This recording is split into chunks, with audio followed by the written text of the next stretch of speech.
பொன்னியின் செல்வன் பாகம் 1 புதுவெள்ளம் அத்தியாயம் 3 விண்ணகர கோயில்.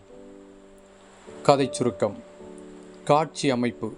காஞ்சிபுரம் நகரின் மிகச்சிறந்த புண்ணிய நிலமாக விளங்கும் விண்ணகர பெருமாள் கோயில்.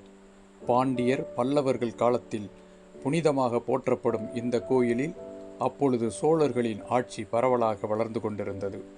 வந்தியத்தேவன் தனது பயணத்தை தொடரும் பொழுது விண்ணகர கோயிலின் அழகும் அமைதியும் அவனை வசீகரிக்கிறது. இங்கேதான் அரசியல் சூழ்ச்சிகளுக்கும் பக்தி உணர்வுக்கும் இடையே ஒரு உள்திறன் மோதல் தெரிகிறது. கோயிலில் உள்ள சூழல். கோயிலில் பலரும் திரண்டு வருகிறார்கள். பக்தர்களும் பூசாரிகளும் மடாதிபதிகளும் அனைவரும் ஒரு புனித நாளுக்கான ஆயத்தத்தில் இருக்கின்றனர்.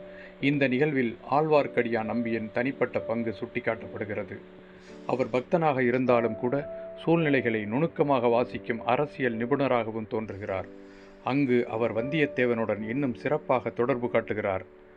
அவர்களது உரையாடல் மூலம் சோழ நாட்டின் அரசியல் நிலைமைகள், பின்னணி, சதி மற்றும் ஒரு சில மறைமுக சிந்தனைகள் வெளிப்படுகின்றன. இதே அத்தியாயத்தில் முக்கியமாக வந்தியத்தேவன் காஞ்சியில் உள்ள முக்கியமான அரசியல் தகவல்களை சேகரிக்க வேண்டும் என்பதே அவரது பயண நோக்கம் என்பதை வாசகர் உணரத் தொடங்குகிறார். கோயிலின் புண்ணிய தன்மை, அதன் வழிபாட்டு முறைகள் மற்றும் அதன் சுற்றுச்சூழல் அனைத்தும் ஒரு பூரணமான சினிமா காட்சி போல எழுத்து வடிவில் கல்கி அவர்கள் நமக்கு தருகிறார். அத்தியாயத்தின் மிக முக்கியமான அம்சங்கள். வந்தியத்தேவன் தோற்றம். வரலாற்றிலும் வாக்களிப்பிலும் ஆர்வமுள்ள உணர்வு பூர்வமான ஒரு வீரனாக தொடர்ந்து விளங்குகிறார். ஆழ்வார்க்கடியான் நம்பி அவர் வழியாக வரலாற்று நுணுக்கங்களை நமக்கு வழங்குகிறார்.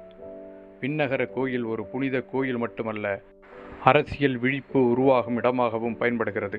புனித நாளின் தருணம் பக்தியும் சூழ்ச்சி உணர்வும் ஒன்றாக கலக்கும் வகையில் எழுதியிருக்கிறார் கல்கி அவர்கள்.